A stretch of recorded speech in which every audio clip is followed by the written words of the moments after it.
वालेकुम सलाम।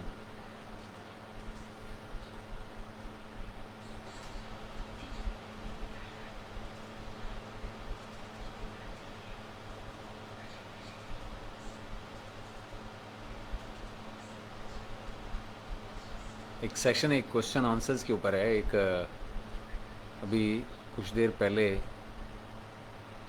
एक पाकिस्तानी हमारे दोस्त हैं यहीं ग्रुप के, और वो अपनी लिस्टिंग का उनका मसला ये आ रहा था कि उनकी लिस्टिंग जो है सो यूनिट सेलेक्शन परसेंटेज बहुत अच्छी है, लेकिन वो डी रैंक होती जा रही है वक्त के साथ साथ उनकी लिस्ट। तो उनका कंसर्न ये था कि जी वो डी रैंक क्यों हो रही है और मामलात किस तरफ जा रहे हैं, और समझ भी नहीं आ रही कोई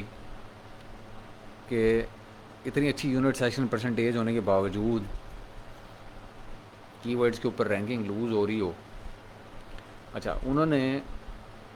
अब उनका एबीसी नहीं हुआ था, वीडियो भी नहीं थी लिस्ट के ऊपर। तो मेरे पास जब केस आया और डिस्कशन के लिए, अभी थोड़ी देर पहले की बात है, तो डिस्कशन उसके ऊपर हो रही थी, तो मैंने उनसे कहा कि जी आप जो है इसके ऊपर कोई सोशल लिसनिंग करें अपनी निच की। और सोशल लिसनिंग के दरमियान उन्होंने कहा, मैंने कहा कि जी किसी से, अगर किसी प्रोफेशनल से करानी है तो मैं किसी प्रोफेशनल से करा देता हूँ, नहीं तो आप खुद कर लें। अच्छा ये है कि आप खुद सोशल लिसनिंग कर लें इसके ऊपर। तो उन्होंने कहा जी नहीं, सोशल लिसनिंग का कोई मसला नहीं है, मैं इस फ्रंट के ऊपर खुद करता हूँ काम, और आपके साथ मैं रिज़ल्ट थोड़ी देर में शेयर करता हूँ। सर थोड़ी देर गुजरी और उसके बाद जो है ना उन्होंने मुझे एक लिस्ट भेज दी, और वो लिस्ट उन्होंने भेजी, कोई 50 के करीब पॉइंट्स थे, और उसमें ना बहुत बार एक ही चीज़ ने रिपीट हो रही थी। रिपीट क्या हो रही थी, वो उसके ऊपर वीडियो सॉरी ऑडियो कमेंट्री भी थी पॉइंट्स के साथ। तो वो जो ऑडियो कमेंट्री थी वो सारी की सारी जो है ना 2-4 पॉइंट्स के ऊपर फोकस थी। तो मुझे परसेप्शन ये हुई कि शायद ये जो है कोई बहुत ही इम्पॉर्टेंट पॉइंट है जो हर बंदा इसको रिपीट कर रहा है। और जब मैं गया और मैंने जाके निच को देखा, स्टडी किया खुद से, तो मुझे अंदाज़ा हुआ कि निच में वो क्वेश्चन आंसर्स हो ही नहीं रहे थे जो वो साहब जो है कमेंट्री वाले सुना रहे थे। तो मैंने कहा अच्छा ऐसा मैं करता हूँ कि एक छोटा सा जो है, अब ये मैंने उनके एक लिस्ट में से एक सोशल लिसनिंग की है एक कंप्यूटर के अंदर से, और इस वक्त स्क्रीन के ऊपर आपको नज़र भी आ रही होगी। जब आप इसमें देखें तो ये पहली तो बात ये है कि ये सोशल लिसनिंग क्यों ज़रूरी है। पहले तो सबसे पहले आपको ये समझना ज़रूरी है। देखिए सोशल लिसनिंग जो है ना इसलिए ज़रूरी है कि अगर आपकी लिस्ट बड़े अच्छे कीवर्ड्स के साथ रैंक हो गई है, आपने गिव अवेज किए हैं और सेल्स वेलोसिटी अच्छी थी, रैंक भी हो गई, तो रैंक होने के बाद कुछ अरसे के बाद आप ये फील करेंगे कि वो लिस्ट वैसी कन्वर्ट नहीं होती जैसी उसे होना चाहिए। अब बंदा सबसे पहला क्वेश्चन ये करता है कि यार लिस्ट में इमेजेस भी बड़े शानदार हैं, लिस्ट बनी भी बड़ी शानदार हुई है, कीवर्ड्स भी बड़े शानदार डले हुए हैं इसके अंदर, बड़े क्वांटिटी में कीवर्ड डले हुए हैं, अच्छे वॉल्यूम के कीवर्ड्स हैं, तो लिस्ट जो है वो कन्वर्ट क्यों नहीं हो रही, वो ड्रॉप क्यों करती जा रही है। वालेकुम सलाम। तो अब मैंने जब उसको देखा लिस्ट को, तो मुझे ख्याल आया कि इनसे मैं सोशल लिसनिंग कराता हूँ।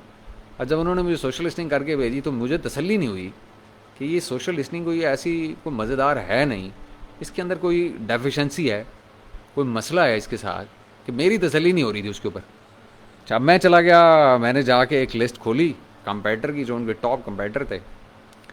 और मैंने कहा चलो मैं इसकी सोशल लिसनिंग मैं खुद करता हूँ, क्वेश्चन आंसर्स देखता हूँ, इसके रिव्यूज़ देखता हूँ, और फिर मैं फ़ैसला करता हूँ कि मसला क्या है।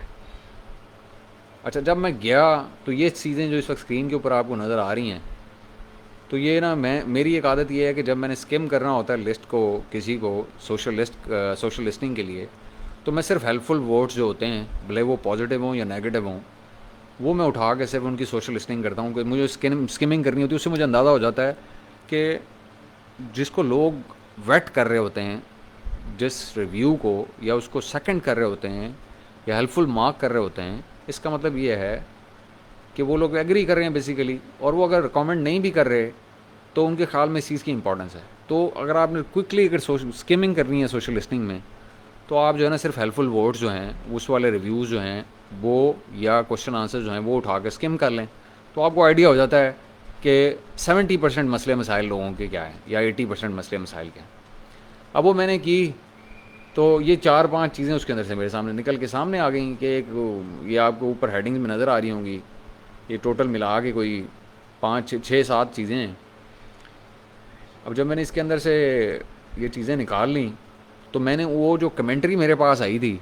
वो जो लिस्ट आई थी रिटर्न, उससे मैंने कंपेयर किया, तो कोई भी चीज़ उससे मैच नहीं हो रही थी। तो मेरे ख्याल में लेकिन ये सारी चीज़ें बड़ी इंपॉर्टेंट थी। उसकी वजह ये प्रोडक्ट इस किस्म का है कि एक जो कस्टमर है उसके लिए जो चीज़ें इंपॉर्टेंट हैं वो कहीं लिस्ट में एड्रेस नहीं हो रही, और क्योंकि वो एड्रेस नहीं हो रही तो वो बंदा गिव अवे करता भी रहा और रैंक भी हुआ। और उसके बाद रैंक होने के बाद फिर उसकी यूनिट सेशन परसेंटेज कोई 80s में थी, वो 70s में आई, फिर 60s में आ गई, और अब और ड्रॉप हो रही है, रैंक भी ड्रॉप हो रहा है। प्राइस शानदार है, प्रोडक्ट के इमेजेस बेहतरीन है, टाइटल ज़बरदस्त लिखा हुआ है, बुलेट्स भी शानदार हैं, सब कुछ अच्छा है। लेकिन मसला सिर्फ ये है कि वो क्वेश्चंस के जो आंसर हैं, जो कस्टमर के कंसर्न्स हैं, उस हवाले से वो लिस्ट नहीं लिखी हुई। अच्छा, अब ये डिस्कशन क्यों हो रही है? डिस्कशन इसलिए हो रही है कि वो साहब कहते हैं कि जी मेरी लिस्ट का सिर्फ एक प्रॉब्लम है, और वो ये है कि इसमें ईबीसी नहीं है और वीडियो नहीं है, तो उसकी वजह से ना इसकी कन्वर्जन नहीं हो रही। मैंने कहा यार ये पॉसिबल नहीं है कि अगर आपके देखें, सारे बंदों के पास तो ईबीसी नहीं होता, सबके पास वीडियो भी नहीं होती, सारे ब्रांड रजिस्टर्ड ही नहीं होते जो ईबीसी हो उनके पास, लेकिन फिर भी अच्छी सेल कर रहे होते हैं। तो वो क्यों कर रहे होते हैं? क्वेश्चन ये होना चाहिए इंसान के माइंड में। तो यही मेरे क्वेश्चन मेरे माइंड में था। अब क्योंकि मेरे लिए वो निच बिल्कुल नई थी और मैंने उसको स्टडी नहीं किया हुआ था, तो जब मैंने उसको स्टडी करना शुरू किया, एक ही टॉप जो अच्छा सेलर जिसकी बड़ी अच्छी सेल है, तो मुझे अंदाज़ा हुआ कि जो वो जिन साहब से मेरी बात हो रही थी उनकी लिस्ट में वो सारी चीज़ें मिस हैं टोटली, जो दुनिया जिनके बारे में जानना चाह रही है या जिनके आंसर्स मांग रही है। और जो उनके कस्टमर के क्वेश्चन उनकी अपनी लिस्ट के ऊपर हैं, वो साहब उनको भी एड्रेस नहीं कर रहे, और फिर कह रहे हैं कि जी मसला जो है वो ये है कि मेरे पास ईबीसी नहीं है और मेरे पास वीडियो नहीं है, जिसकी वजह से ना मेरी कन्वर्जन्स अच्छी नहीं हो रही, और अब जो है ना सेशन परसेंटेज नीचे जाना शुरू हो गई है, ट्रैफिक बेहतरीन है, इम्प्रेशंस भी उनके पीपीसी में शानदार आ रहे हैं, पेज व्यूज़ भी बेहतरीन है, ओवरऑल हर चीज़ ज़बरदस्त है, लेकिन प्रॉब्लम क्या है? कन्वर्ट नहीं हो रही, सेल्स वेलोसिटी ड्रॉप हो रही है। पहले 100-150 ऑर्डर आते थे, फिर वो 80 पे चले गए, फिर 60 पे, अब 40 पे आ गए, और अब उससे भी नीचे जा रहे हैं। तो मैंने कहा अच्छा आप ऐसा करें, आप मुझे कोई 15 मिनट दें, मैं अभी उसकी सोशल लिस्टिंग करता हूँ आपकी किसी एक कंपेटर की, क्योंकि मेरी तसल्ली नहीं हो रही आपकी लिस्ट और आपकी कमेंट्री के ऊपर। और वह यही हुआ, मैं गया और मैंने जाके चीज़ें देखी, और मुझे अंदाज़ा हुआ कि जो क्वेश्चन हैं ना लोगों के, वो एड्रेस नहीं हो रहे। अब वो ये मेरे ख्याल में हार्डली को 10-12 रिव्यूज़ या क्वेश्चन आंसर्स वो जो हेल्पफुल वाले होते हैं वो मैंने उठा के, और वो मैंने उनके अंदर से ये मार्किंग किया, आपके सामने नज़र आ रही है इस टाइम। तो मुझे अंदाज़ा हो गया कि बड़ा क्लियरली मुझे पता चल रहा है, अगर मैं इसको हॉरिजॉन्टली भी कर लूँ और वर्टिकली भी इसका सम कर लूँ, तो मुझे पता चल जाए कि जी मसले मसाइल क्या हैं चीज़ों के, या कहाँ पे प्रॉब्लम आ रही है, या किसका स्कोर जो है वो ज़्यादा है और किसका। अगर मैं इसको वर्टिकल को देख लूँ तो अब आपको यहाँ पता लग रहा होगा कि कौन सी 3 चीज़ें या 4 चीज़ें हैं, या टॉप 3 या टॉप 2 चीज़ें कौन सी हैं जिनको एड्रेस होना बहुत ज़रूरी है। यहीं से आपको पता लग रहा है कि इसके अभी ये क्लोजर का जो इशू है, इसके ऊपर 6 बंदे जो है ना उस 12-15 में से चीख रहे हैं कि जी ये आपका मसला है, और 3 बंदे कह रहे हैं जी ये चीज़ मुझे बेंट मिली है या डैमेज मिली है। तो इसका मतलब पैकिंग के भी उसमें इशू हैं कोई, और लोग सेटिस्फाई नहीं हैं कुछ कहते हैं जी वो चिप्ड आती हैं, इससे ये भी पैकिंग के इश्यूज़ में आ रहा है, बैंड भी पैकिंग के इशू की चीज़ें हैं, क्लोजर भी इसी से रिलेट करता है कि वो अब एक चीज़ है, वो एक टूल है, उसको सही तरह से क्लोज़ होना चाहिए, वो टूल क्लोज़ नहीं हो रहा, ये भी पैकेज से रिलेट करती हैं चीज़ें। तो there are messages in this data, ये जो सैम्पलिंग की 8, 10, 12, 15 चीज़ों की,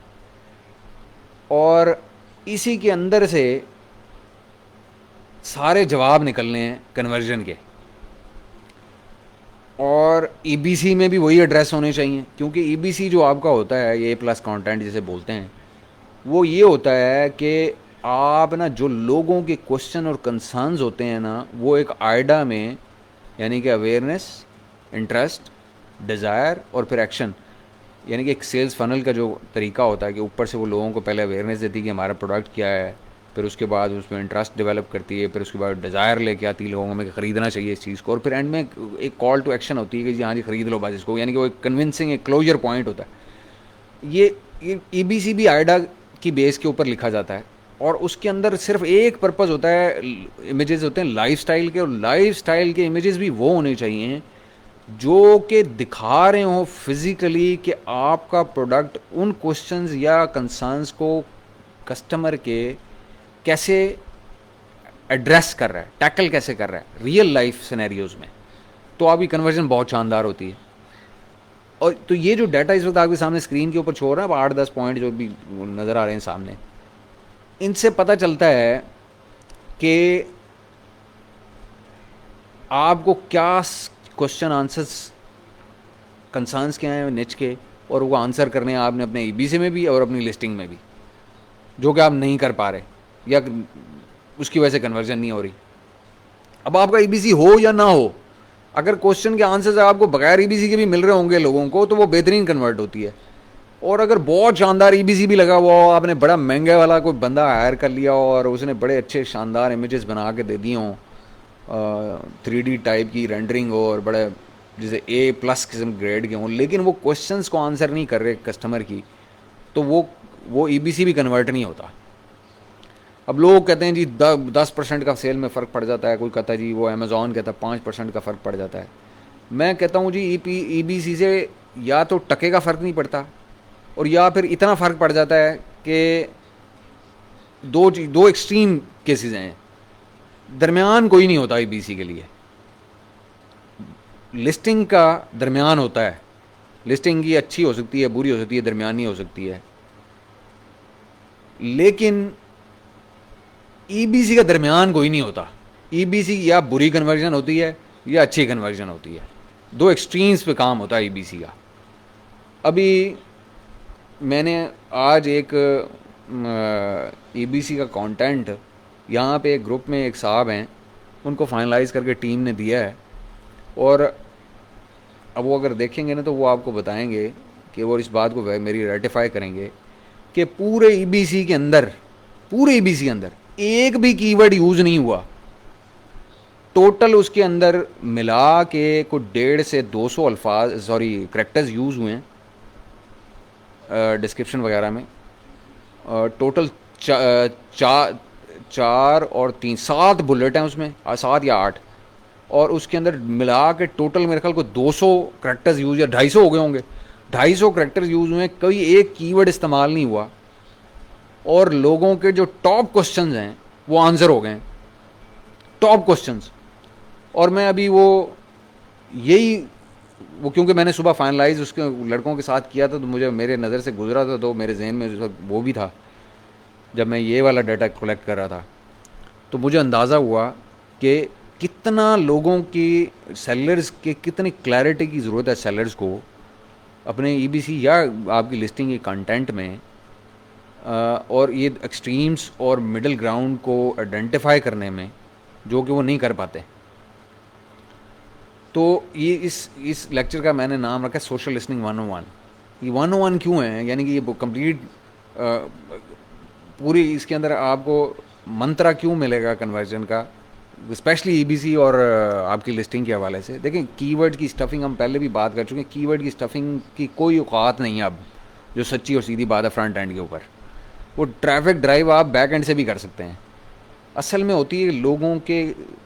देखें रीडर को तो इससे मसला, उसको तो नहीं पता ना, उसको तो पता है एक चीज़, उसको अगर आपने अगर टाइटल में वो देख के आ गया कि अगर फ़र्ज़ करें आपने उसे वुडन क्रिकेट बैट अगर उसको सेल कर रहे हैं, तो वुडन क्रिकेट बैट पढ़ के वो आ गया। अब आगे कीवर्ड्स ने उसको कन्वर्ट नहीं करना, मेरे दोस्त, मेरे भाई, मेरे दो मोहतरम लोगों, उसको कन्वर्ट करना है। जो उसके कंसर्न्स हैं वो एड्रेस होते हुए उसको पढ़े, वो पढ़ सकेगा या देख सकेगा ईबीसी में, तो उसने कन्वर्ट होना है। वो आ तो गया आपकी लिस्ट के ऊपर, अब वो इमेज देख के आ गया हो या टाइटल पढ़ के आ गया हो या सर्च कीवर्ड की सर्च से, ऑर्गेनिक सर्च से या इंटेंट के कीवर्ड से आ गया हो, जिस तरह भी आ गया हो, या आपकी बैक एंड के कीवर्ड्स ने उसको उठा के आपकी लिस्ट को पॉप कर दिया और उसको वो क्लिक करके आ गया। अब उसने कन्वर्ट जो होना है ना, वो उसने कीवर्ड्स के ऊपर नहीं होना, कन्वर्ट होना है उसने उसके क्वेश्चंस और कंसर्न्स जहाँ पे आंसर होंगे वहाँ पे, बस that is it, bottom line ये है। तो जो लोग कहते हैं ना कि जी कीवर्ड्स बड़े होने चाहिए और ये, मैं तो इससे एग्री नहीं करता। मैं तो पहले भी आपको कहता हूँ, मैं तो लोगों को कहता हूँ कि 5 की 5 बुलेट्स में मेरी तरफ से तो एक भी कीवर्ड इस्तेमाल ना करो। ये बहुत, अगर तुम्हें मसला है तो यार एक आध को इस्तेमाल कर लो कीवर्ड, जो कहीं कवर ना हो पा रहा हो किसी वजह से, या it is making lot more sense to your bullet in readability as against to searchability. तो ये जो चीज़ें हैं ना, ये बड़ी इंपॉर्टेंट है। अगर आप सोशल लिसनिंग नहीं कर रहे अपनी या क्लाइंट की, या जिसके साथ आप काम कर रहे हैं, और आपको पता नहीं है कि क्वेश्चंस क्या हैं आपकी निच के या कंसर्न्स क्या हैं, और उनको आप पाक नहीं कर रहे अपने लिस्टिंग में या ईबीसी में, तो अल्टीमेटली क्या होगा कि आपकी बेड़ा गर्क हो जाएगा सारा निज़ाम का। अच्छा, अब मैंने उस लड़के से, अब जब ये सारा मैं कर रहा था ना काम, तो मैंने उसको कॉल लगाई, उस लड़के ने जिसने उसको ईबीसी लिखा था, ये जो जिन साहब को आज उन्होंने डिलीवर किया। तो मैंने उससे पूछा, मैंने कहा यार तुमने बड़ी शानदार, जब मैं मेरे पास पहुंची थी तो मुझे जो सबसे पहली चीज़ मुझे इम्प्रेस की थी, जो आज वो ईबीसी उसने मुझे दी, वो ये थी कि उसके अंदर ना एक भी कीवर्ड नहीं था, प्रोडक्ट का नाम भी नहीं था उसके अंदर, जो उस बच्चे ने ईबीसी लिखी आज। तो वो बच्चा टीम पे नया है थोड़ा, उसको अभी 3-4 महीने हुए हैं। तो मैंने उससे पूछा कि यार तुमने इसकी सोशल लिस्टिंग कहाँ से की थी, जो तुमने ये आज प्रोडक्ट का जो ईबीसी लिखा है, ये कैसे, बड़ी अच्छी हुई थी, ये तुमने कहाँ से की इसकी सोशल लिस्टिंग। उसने कहा जी मैंने इसकी सोशल लिस्टिंग जो है ना, वो मैंने की थी इन्फ्लुएंसर से। मैंने कहा कैसे? कहता जी मैं ना इन्फ्लुएंसर्स के पास गया, उनके चैनल्स 4 से मैंने उठाए, और कुछ 4 से वीडियोस उनकी उठाई मैंने, कुछ इंस्टा से, कुछ टिकटॉक से और कुछ यूट्यूब से, और मैंने देखा कि वो किन चीज़ों पे एम्फसाइज़ कर रहे थे इस प्रोडक्ट की, कि जी ये चीज़ इसमें अच्छी है, ये चीज़ इसमें अच्छी है, ये दूसरे प्रोडक्ट्स में ये नुकसान गलत होता है, इसमें ये चीज़ करेक्ट हुई हुई है, ये भी कहता जी मैंने सिर्फ वो उनकी जो जिस पे वो एम्फसाइज़ कर रहे थे पॉइंट्स के ऊपर, मैंने वो पॉइंट्स इकट्ठे किए, उनकी सोशल लिस्टिंग की, और मैंने उस ईबीसी का कंटेंट जो 200-250 कैरेक्टर्स का था, वो मैंने लिख दिया। और वो इतना ज़बरदस्त उस बच्चे ने लिखा हुआ था कि I was amazed at the first attempt. जब मैंने उसको देखा ना, मैंने जब एज अ फर्स्ट साइट जब मैंने देखा कि इस बच्चे को बहुत अच्छे तरीके से समझ आ गई बात की कि आपने जो काम करना है ना, जो लोगों के मसलों के मसाइल को, उसमें कीवर्ड की ज़रूरत नहीं, पैसे और पैसे कह रहा हूँ, स्पेस और रियल स्टेट जो है वो ज़ाया करने की ज़रूरत नहीं होती उन कन्वर्जन्स के लिए आपको। जब एक बार आपकी लिस्ट के ऊपर कस्टमर आ जाता है तो उस वक्त आप उसको उसकी रीडेबिलिटी और उसके कंसर्न्स को अगर एड्रेस करता हुआ ऐसा मटेरियल हो आपकी ईबीसी में या आपकी लिस्ट पे, तो वो ज़बरदस्त कन्वर्ट होता है। और मैं उससे बड़ा खुश हुआ, और मुझे उसकी ये जो सोशल लिस्टिंग स्किल है वो इससे भी मुझे बड़ी आई वॉज इम्प्रेस्ड कि ये लड़का बेशक नया है लेकिन इसको समझ है बात की। तो अभी यहाँ भी एक सवाल हो रहा है कि जी सोशल लिस्टिंग कहाँ से करते हैं, रिव्यू से करते हैं? ज़रूरी नहीं है कि आप कस्टमर के रिव्यू से करें, आप इन्फ्लुएंसर से भी कर सकते हैं जैसे उस बच्चे ने की, और वो बड़ी बेहतरीन की थी उसने, बहुत अच्छी जिसे कहते हैं सोशल लिस्टिंग हुई थी। और वो उसने उतने ही अच्छे तरीके से उसको ईबीसी की उन 3 4 5 6 बुलेट्स के अंदर उसने एक ही यानी कि ओवरले के अंदर, बाकी सारे इमेजेस थे, सिर्फ एक ही ओवरले था पूरी ईबीसी के अंदर जिसके अंदर जो है ना उसमें 6 7 बुलेट्स थी। उसमें से 4 बुलेट्स मेरे ख्याल में उसकी टेक्निकल स्पेक्स की थी, और 3 या 4 बुलेट्स ही और थी जिसके अंदर उसने यानी कि कस्टमर्स के क्वेश्चंस को आंसर किया हुआ था, मेन क्वेश्चंस के आंसर जो उसने किए हुए थे, जो सबसे ज़्यादा रेपिटेटिव क्वेश्चंस थे। तो ये सेशन करने का मकसद ये है सिर्फ कि आपको ना सोशल लिसनिंग स्किल अपने बेहतर करने होंगे, क्योंकि आगे चल के अभी हम रिसर्च के ऊपर बात करेंगे आजकल के अंदर, और प्रोडक्ट की जो सिलेक्शन और रिसर्च होती है ना, जो ये जो ब्रांड बिल्डिंग की कॉन्सेप्ट के ऊपर, उसके लिए ना इसके सोशल लिसनिंग स्किल्स आपके टॉप नॉच होने चाहिए। टॉप नॉच जिसे बोलते हैं, जब अगर आपके स्किल्स टॉप नॉच हैं और आप बगैर कीवर्ड यूज़ किए लोगों को सलूशन दे सकते हैं ना अपने मटेरियल के साथ या लिस्टिंग के कंटेंट के साथ, तो समझें कि आपके जो सोशल लिस्टिंग स्किल्स हैं ना वो बहुत ज़बरदस्त हैं। ज़बरदस्त जिसे बोलते हैं, यानी कि आपने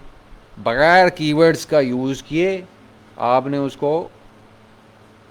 प्रोडक्ट के बारे में बता भी दिया, उसके कंसर्न्स भी एड्रेस कर दिए, और उसको सारे जवाब भी मिल गया आपका जो कस्टमर है। ठीक है जी। तो अब ये इस तरह की एक टैली आपके पास होनी चाहिए। अब ये देखें इसमें आपको ना कौन सी अगर आप इसकी लेफ़्ट साइड देखें तो यहाँ आपको जो जो वर्ड की फ्रीक्वेंसी ज़्यादा है, इसका मतलब ये है कि इन वर्ड्स का आपने यूज़ ज़रूर करना है कहीं कंटेंट के अंदर। अब इसमें कहीं कीवर्ड नहीं है, लेकिन कहीं का आपको कीवर्ड नज़र नहीं आ रहा होगा, लेकिन आपको सेंस एक बनती हुई नज़र आ रही होगी कि कुछ लोग जो है वो कंप्लेन कर रहे हैं कि जी वो बहुत चीज़ शार्प है, कोई कहता है जी वो टेढ़ी हो जाती है, कोई कहता है जी does not work, waste of money. अब जितनी वर्ड की फ्रीक्वेंसी होगी ना, अगर मैं इसी को कहता हूँ कि ये जो चीज़ है इसको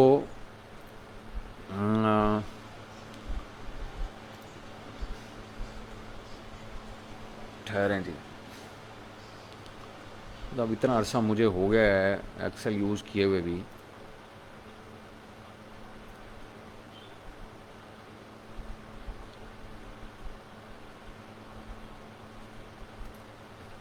इसको मैं कहता हूँ कि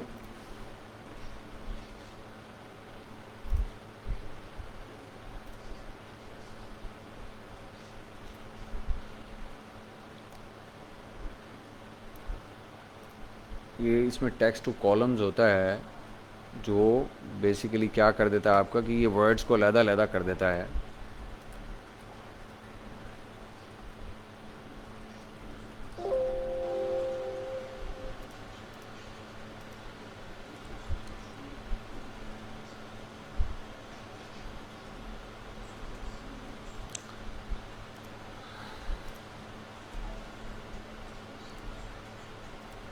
मैं कहता हूँ कि जी इसको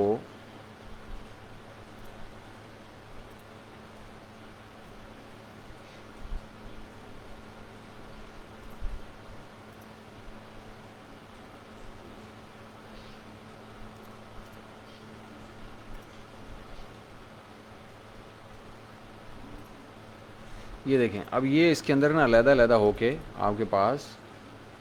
आ गए जी सारे वर्ड्स जितने भी होंगे, ये आपके पास वर्ड्स आपके अलग-अलग होके आ गए हैं सारे। अब आप इसमें से ना फ्रीक्वेंसी हर वर्ड की अलग से उठा सकते हैं।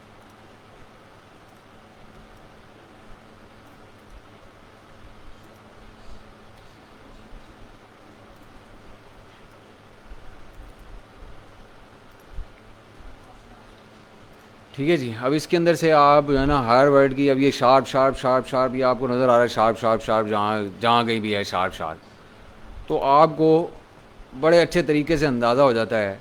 कि जी कौन से वर्ड्स की, अगर मैं इसी को शॉर्ट करा लेता हूँ सिर्फ इतने ही पोर्शन को, तो मैं कहता हूँ जी इस पोर्शन को,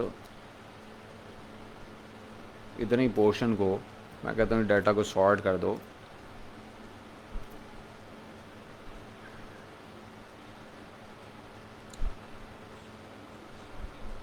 या इसको करा लेते हैं, सिर्फ एक कॉलम को करा लेते हैं, इस एक कॉलम को करा लेते हैं शॉर्ट।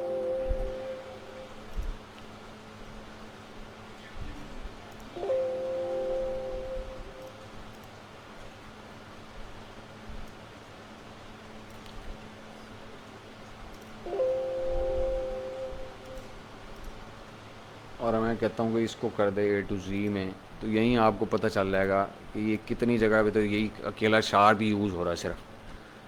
तो ये जो वर्ड की फ्रीक्वेंसी है ये बेसिकली आपको खुद ही बता देती है कि जी किस चीज़ पे आपने फोकस करना है, किस चीज़ पे आपने फोकस नहीं करना। तो ये जो मामलात है ना, ये आपको डाटा के एनालिसिस से सामने पहले शॉर्ट लिस्ट कर लें और फिर उसका एनालिसिस करेंगे तो आपको आइडिया हो जाएगा कि किन चीज़ों का आपने यूज़ करना है, लोग किसको उठा रहे हैं। ये वैसे जो है ना वो आपके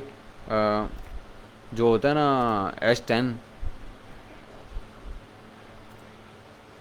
यहाँ पे अगर आप चले जाएं तो S10 के अंदर भी आपको नज़र आ जाता है। जब आप कोई भी एसन उठाते हैं, मिसाल के तौर पे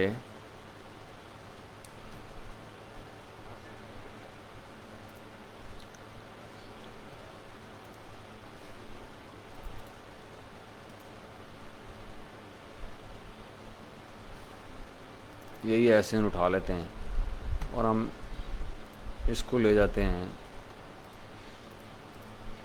उसकी कीवर्ड की रिसर्च आप करते हैं, कॉल करते हैं।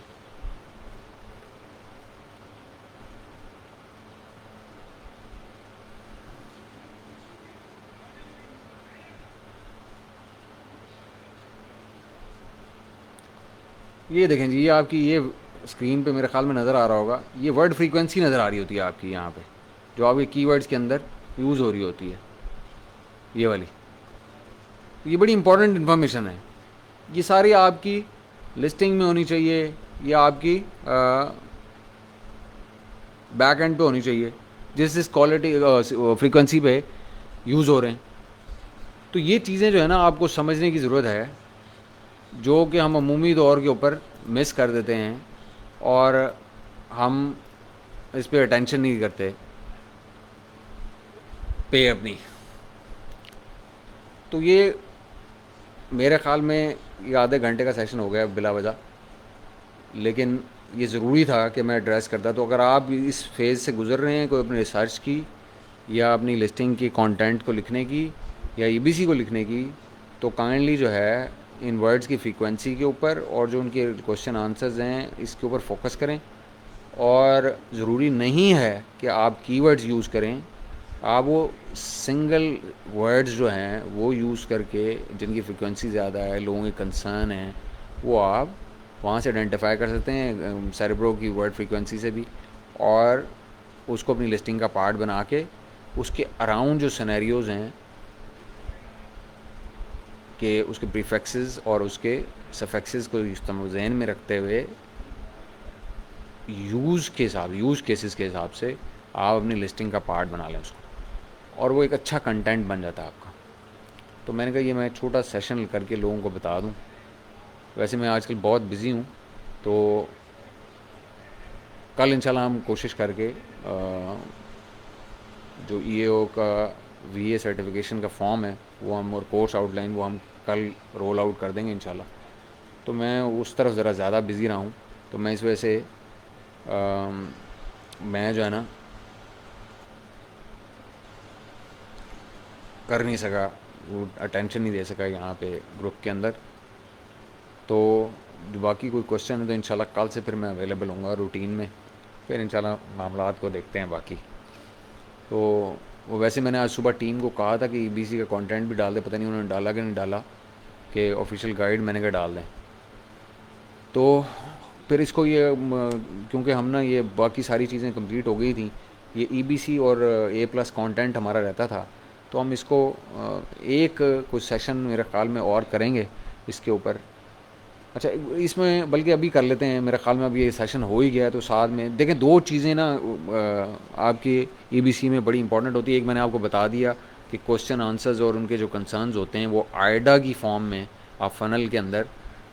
उसको पार कर लें, एक चीज़ ये। और दूसरी जो सबसे इम्पॉर्टेंट चीज़ ये है कि आप जो इमेजेस इंसर्ट कर रहे होते हैं उसकी बैक उसके ऊपर ना इमेज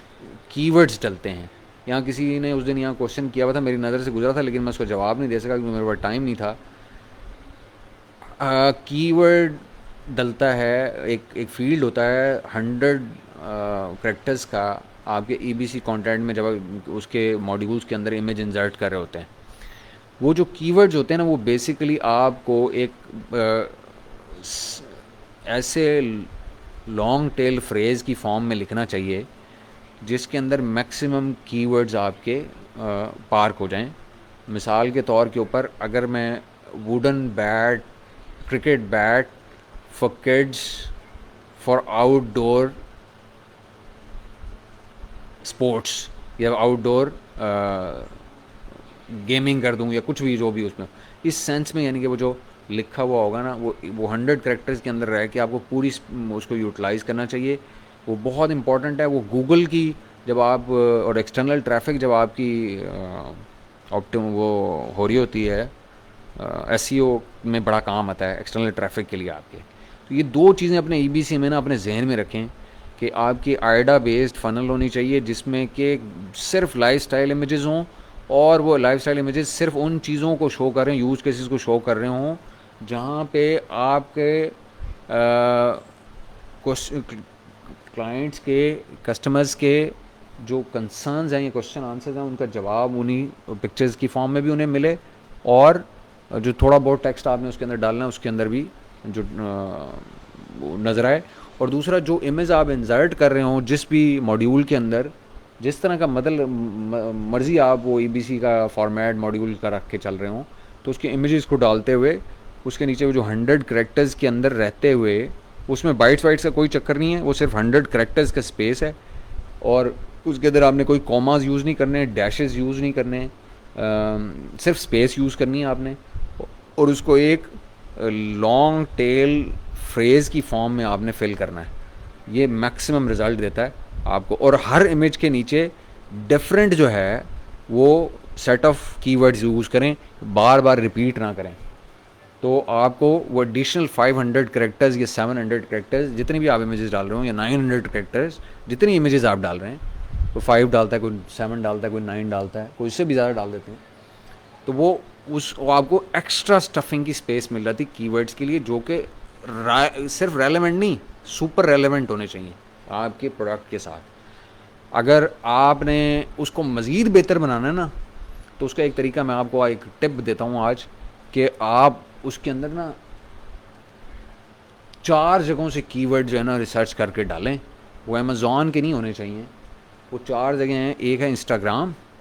एक है यूट्यूब, एक है पिंटरेस्ट, और एक है गूगल। ठीक है जी, ये 4 जगहों से रिसर्च किए हुए कीवर्ड्स जो हैं अपनी प्रोडक्ट से सुपर रेलेवेंट जो हैं, वो उन इमेजेस के बैक एंड के ऊपर आपने डालने 100 करेक्टर्स की फॉर्म में, एक सेंसिबल लॉन्ग टेल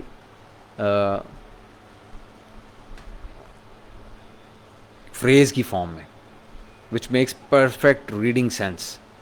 ठीक है जी, तो ये एक फाइनल टिप है कि 4 जगहों से आप उठा गए, इंस्टाग्राम, पिंटरेस्ट, यूट्यूब और गूगल, यहाँ से उठा के ना आप डाल दें, क्योंकि ये चारों जो हैं ये हाई अथॉरिटी रेफरेंस हैं, चारों के चारों। और गूगल हाई अथॉरिटी गूगल भी मानता है, इंस्टाग्राम की भी, पिंटरेस्ट की भी, और यूट्यूब की भी, और बाकी सारे भी गूगल की भी मानते हैं। तो एक दूसरे की सारे मानते हैं, हाई अथॉरिटी जो है, सारे हाई अथॉरिटी हैंडल्स हैं।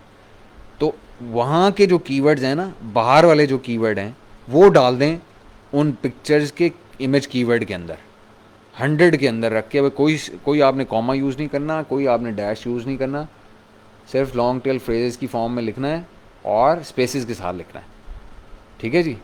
तो अमेज़ॉन के तो आपने पहले ही कर लिए होंगे, फ्रंट एंड के ऊपर भी आपने कर लिए होंगे, बैक एंड के ऊपर भी कर लिए होंगे, और जो ये ईबीसी डालते हुए उसके डिस्क्रिप्शन की फील्ड होती है वो भी एडिशनली आपको 1000 बाइट्स मिल जाते हैं इंडेक्स कराने के लिए। तो आप मेहरबानी करें कि ईबीसी में कुछ कोई और चीज़ ना डालें, अमेज़ॉन से रिलेटेड एक्सटर्नल की डाल लें सारी की सारी। तो आप एक्सटर्नल के ऊपर भी कैनोनिकल में वाले भी स्पेशली यूज़ करें उसके अंदर। अच्छा, ये बहुत इंपॉर्टेंट है, कैनोनिकल वाले जो आपके 4-5 कीवर्ड्स हैं वो ज़रूर यूज़ करें उसके अंदर। ठीक है, वो रिपीट कर दें अपने इमेजेस कीवर्ड के अंदर। तो ये जहन में रखें बस। तो इंशाल्लाह जो है ना आपकी लिस्ट ऐसी शानदार हो जाएगी, ना सिर्फ इंटरनल बल्कि एक्सटर्नल उसके लिहाज से भी, ट्रैफिक के लिहाज से भी। जब भी कहीं सर्च होगी, कहीं सर्च का फंक्शन यूज़ होगा, तो क्योंकि कीवर्ड्स आपने एक्सटर्नल में उसके अंदर पार्क किए होंगे, तो वो एक्सटर्नल जहाँ भी इंडेक्सिंग की ज़रूरत होती है वहाँ पे वो इंडेक्स होना शुरू हो जाएगी। और जब जब आपकी वो होगी तो वो रैंकिंग में आपको हेल्प करेगी। ठीक है जी। चलें जी, मेरे ख्याल में काफ़ी टाइम हो गया, तो 40 ही मिनट हो गए। तो ये आपका आज एक तरह से ईबीसी भी इसी के अंदर ही कवर हो गया। ठीक है जी। कोई क्वेश्चन होंगे तो इंशाल्लाह लेंगे हम ग्रुप के ऊपर। मैं इंशाल्लाह कल से एक्टिव होऊंगा दोबारा ग्रुप के ऊपर, प्रॉपर टाइम देने की पोजीशन में होऊंगा इंशाल्लाह। ठीक है जी। Thank you everybody, thank you so much.